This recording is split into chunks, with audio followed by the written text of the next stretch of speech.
अस्सलाम वालेकुम dear students, उम्मीद करता हूँ आप सब बखैरियत होंगे। आज हम लोग exercise 1.1 new math book class 9th उसके क्वेश्चन नंबर 5 को डिस्कस करेंगे, जिसमें हमने name the property used in the following.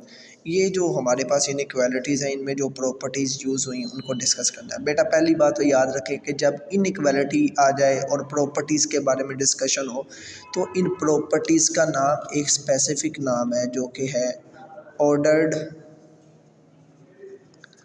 property of real number। Ordered property of real number कहा जाता है।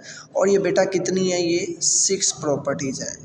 इसमें जो सबसे पहली प्रॉपर्टी है वो ट्राइकोटोमी प्रॉपर्टी है, जो कि हमारे क्वेश्चन नंबर 6 में यूज़ हुई।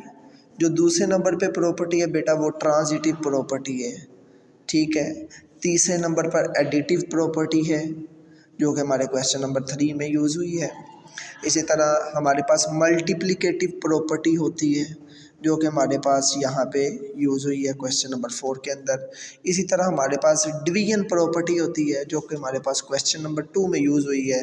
इसी तरह हमारे पास रेसिप्रोकल प्रॉपर्टी होती है। क्या होती है? रेसिप्रोकल।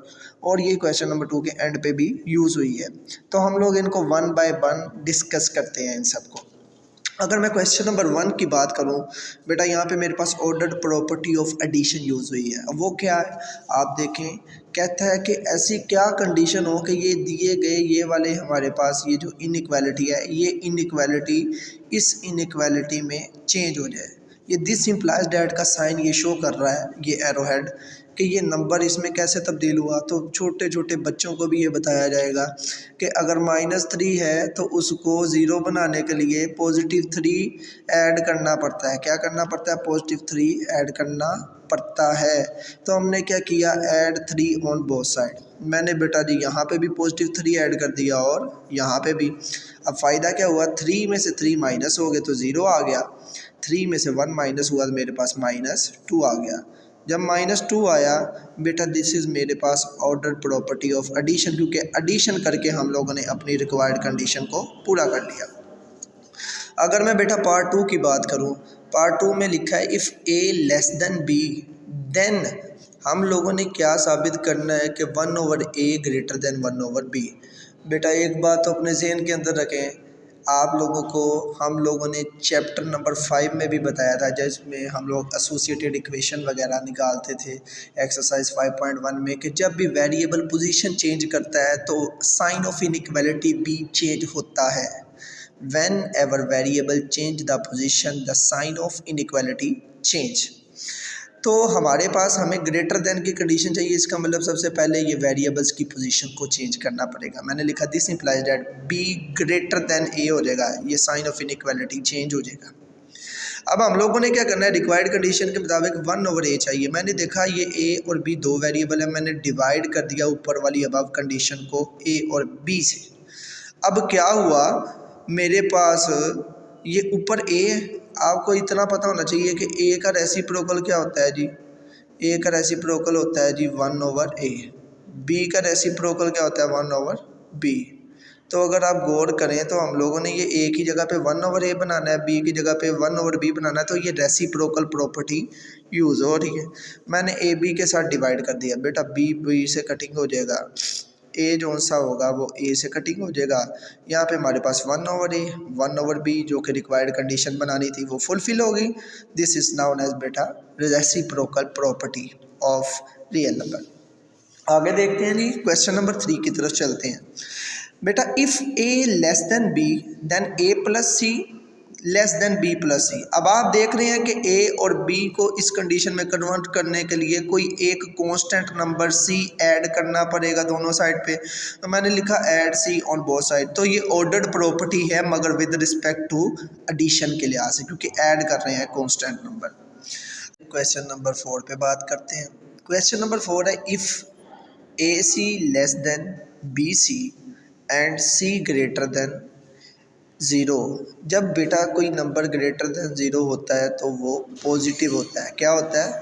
पॉजिटिव होता है। देन ए लेस देन बी होगा हमारे पास। हम लोगों ने ये साबित करना है। आपने एक बात पे गौर किया, ए सी लेस देन बी सी, बेटा ये वाली जो कंडीशन है, अगर इस कंडीशन के मैं इसके मुतालिक बात करूं तो ये सी इधर मल्टीप्लाई हो रहा है, इसलिए ये ऑर्डर प्रॉपर्टी ऑफ मल्टीप्लिकेशन होगी। क्या होगी? ऑर्डर प्रॉपर्टी ऑफ मल्टीप्लिकेशन होगी। मगर इसको अंडरस्टूड करने के लिए आपको एक कंडीशन को देखना पड़ेगा कि जब हमारे पास ये गिवन कंडीशन ग्रेटर देन हो तो नंबर पॉजिटिव होता है। तो जब नंबर पॉजिटिव हो तो sign of inequality not change. Sign of inequality को तब्दील नहीं किया जाता, यानी कि ये लेस देन का साइन है तो यहाँ पर भी जवाब में भी लेस देन का साइन रहेगा। मैंने क्या किया, गिवन कंडीशन को लिखा, सी पे डिवाइड किया बोथ साइड पे। जब डिवाइड किया मेरे पास यहाँ पे ए बचा, यहाँ पे बी बचा, ए लेस देन बी। तो ये ऑर्डर प्रॉपर्टी ऑफ मल्टीप्लिकेशन है, क्योंकि ये ए सी से मल्टीप्लाई हो रहा था। अगर यही सवाल क्वेश्चन नंबर 5 में देखें तो हमारे पास if A C less than B C, same वही condition, C less than zero उसने बोला। जब कोई नंबर लेस देन ज़ीरो होता है तो बेटा वो नेगेटिव होता है। क्या होता है? कोई नेगेटिव नंबर होगा। तो जब नंबर नेगेटिव हो, एक बात याद रखी जाए, sign of inequality order property of multiplication में चेंज हो जाता है। क्या हो जाता है जी? चेंज हो जाता है। यहाँ पे भी आपको चेंज करना पड़ेगा। जब मैंने इसको इस पे डिवाइड किया, मेरे पास ये सी को सी पे सी से कटिंग, ए ग्रेटर देन में चेंज हो जाएगी। ये किस में ग्रेटर देन में चेंज हो जाएगा? वजह क्या थी? जब साइन ऑफ इनइक्वालिटी में ये जो कांस्टेंट नंबर होता है मल्टीप्लाई हो रहा है बोथ साइड पे, बेटा ये जब हमारे पास लेस देन होगा तो साइन ऑफ इनइक्वालिटी चेंज होगा। तो ये ऑर्डर प्रॉपर्टी ऑफ मल्टीप्लिकेशन। और लास्ट वाला, अगर ए ग्रेटर देन बी हो, ए लेस देन बी हो, तो फिर एक ही बात है, ग्रेटर देन बी है लेस देन बी है तो दोनों बराबर भी हो सकते हैं। तो ये trichotomy property of real number कहलाती है। इंशाल्लाह नेक्स्ट लेक्चर में आपसे फिर मुलाकात होगी। तब तक के लिए खुदा हाफिज़।